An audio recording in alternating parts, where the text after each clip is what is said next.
saat kami menjadikan Engkau pusat dari segalanya Tuhan. Di situ kami mati atas dunia ini Bapa.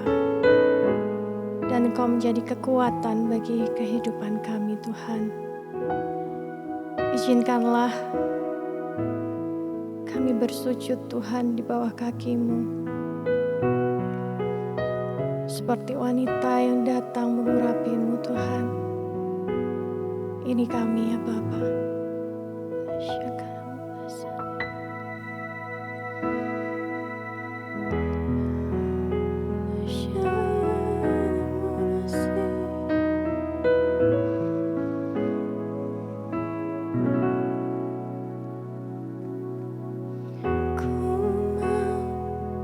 Berdiam dalam hadirat-Mu, ku mau bersujud di dekat kaki-Mu, seperti wanita yang datang mengurapi-Mu. Ku mau memberikan yang terbaik bagi-Mu.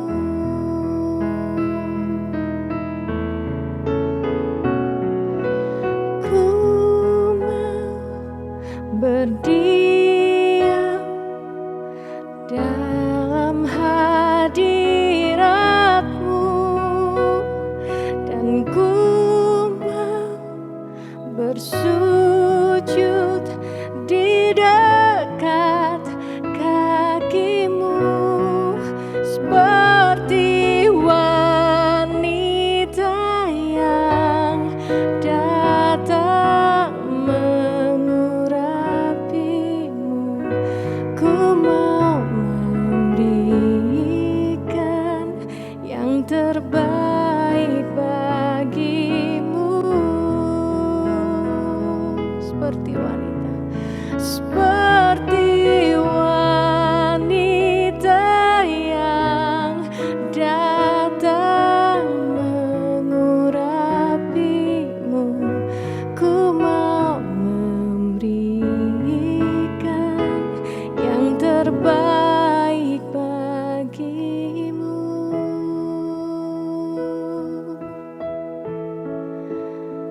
Ku mau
Bapa.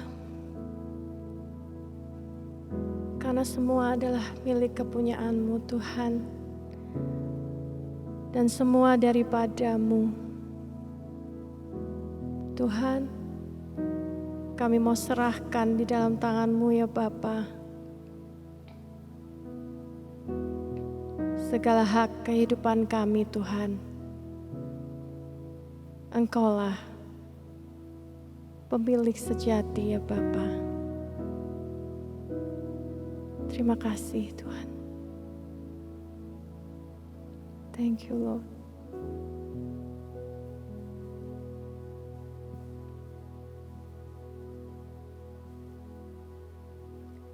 Shalom, Bapak Ibu Saudara yang dikasihi Tuhan, perenungan kita pada saat ini adalah dalam Mazmur pasal yang ke-84. Rindu kepada kediaman Allah untuk pemimpin biduan. Menurut lagu Gitit Mazmur Bani Korah, betapa disenangi tempat kediaman-Mu, ya Tuhan semesta alam. Jiwaku hancur karena merindukan pelataran-pelataran Tuhan. Hatiku dan dagingku bersorak-sorai kepada Allah yang hidup.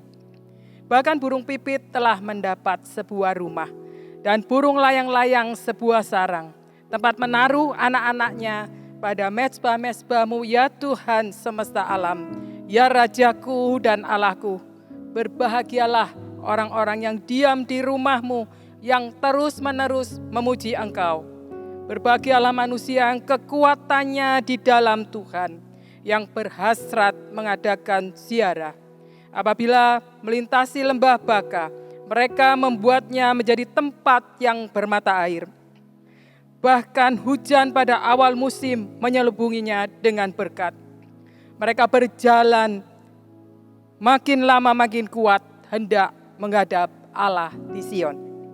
Bapak Ibu Saudara, suatu tradisi dalam kehidupan bangsa Israel ketika mereka akan berziarah untuk menyembah Tuhan, untuk pergi ke Yerusalem, mereka harus melewati sebuah lembah jurang yang begitu curam. Banyak di antara mereka yang membatalkan niatnya untuk berziarah karena jarak yang begitu cukup jauh dan banyak sekali hambatan. Namun mereka yang bersungguh-sungguh memiliki kerinduan untuk menyembah Tuhan, untuk melakukan ziarah, mereka mengabaikan segala tantangan yang mereka hadapi untuk sampai kepada Yerusalem. Di tengah dunia yang semakin lama semakin dipenuhi dengan masalah, banyak orang percaya semakin jauh dan meninggalkan Tuhan karena mereka berpikir bahwa mengikut jalan Tuhan begitu sulit, begitu complicated. Banyak masalah dan ujian sementara mereka melihat orang-orang lain, orang-orang yang tidak di dalam Tuhan, orang-orang dunia begitu bisa berjalan dengan mulus tanpa hambatan. Secara manusia, pergumulan yang kita hadapi memang cukup berat. Kita punya alasan untuk menjadi lemah dan putus asa. Namun justru Tuhan menghendaki kita untuk semakin kuat. Kuat dalam berdoa, kuat dalam mengandalkan Tuhan, kuat dalam berpengharapan kepada Dia. Bahkan kuat dalam mempraktekkan kasih kita kepada Tuhan dan juga kepada sesama. Pemazmur dalam Mazmur 84 ini mengajarkan kepada kita bagaimana kita bisa kuat, semakin kuat di dalam Tuhan, meskipun kita menghadapi berbagai macam masalah dalam kehidupan ini.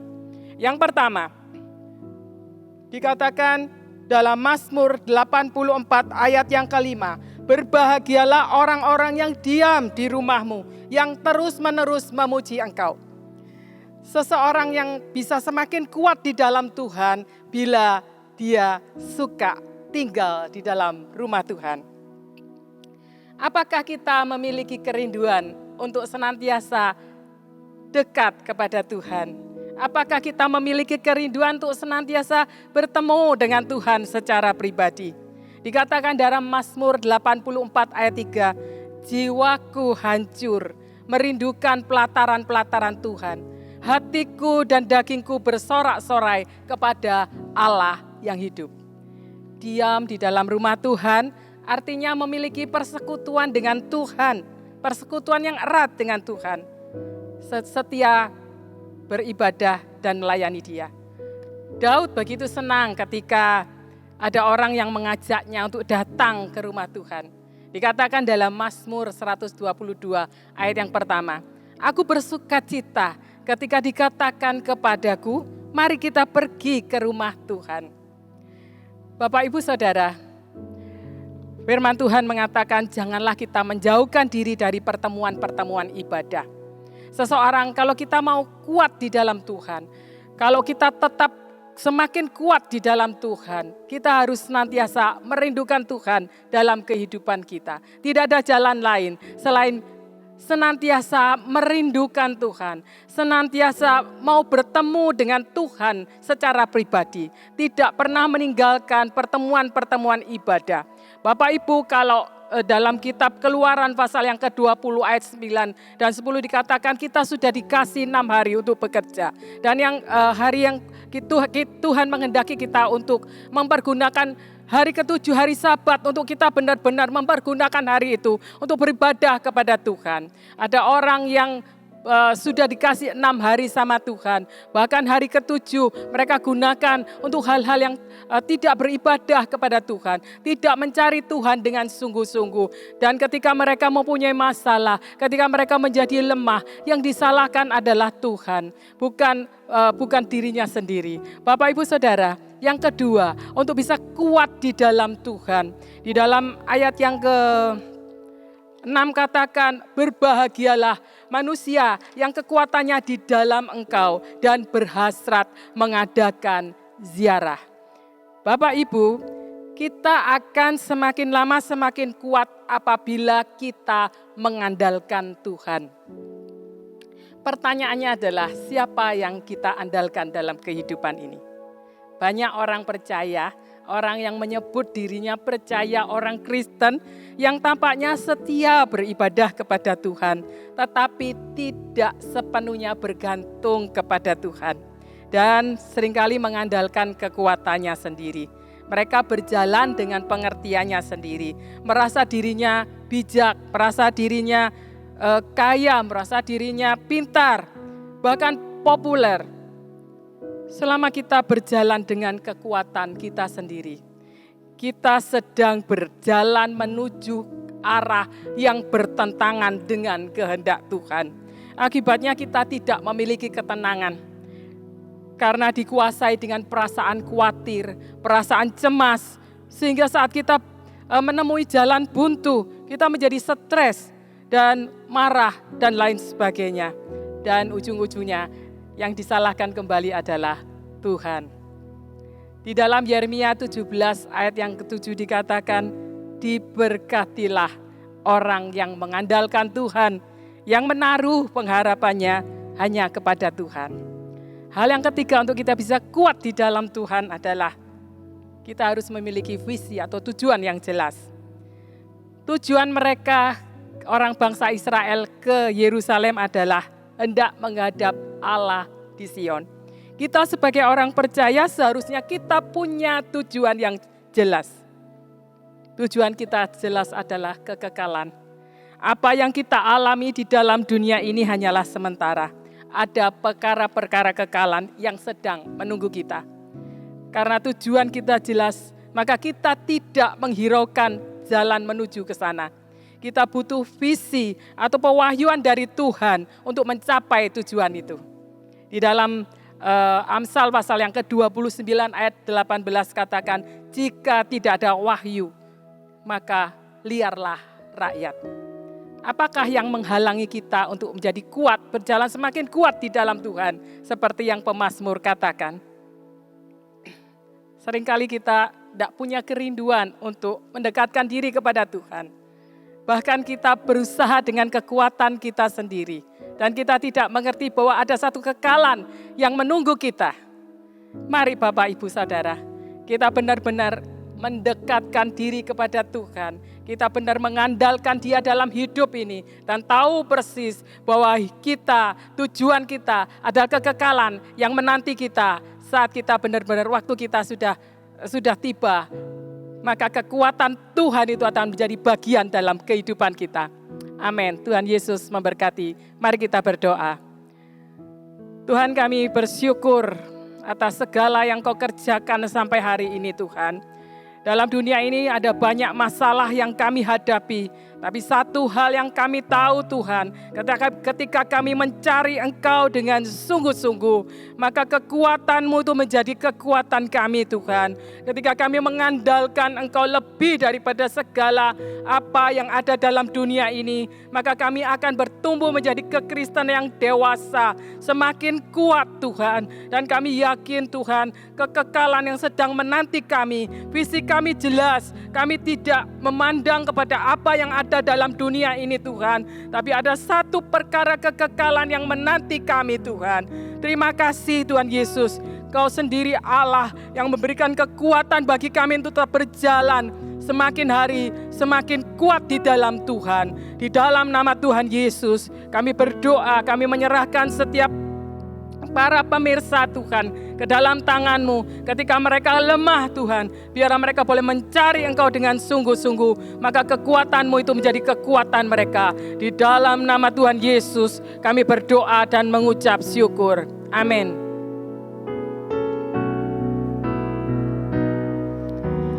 Ku berdiam dalam hadirat-Mu, ku bersujud di dekat kaki-Mu, seperti wanita yang datang mengurapi-Mu. Ku mau memberikan yang terbaik bagi-Mu.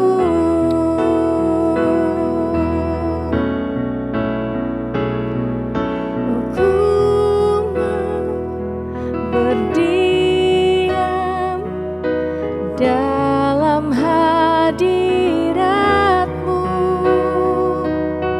ku mau bersujud di dekat kaki-Mu, seperti wanita yang datang mengurapi-Mu.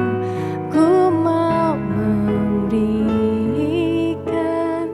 yang terbaik bagi-Mu, seperti wanita yang datang mengurapi-Mu. Ku mau memberikan yang terbaik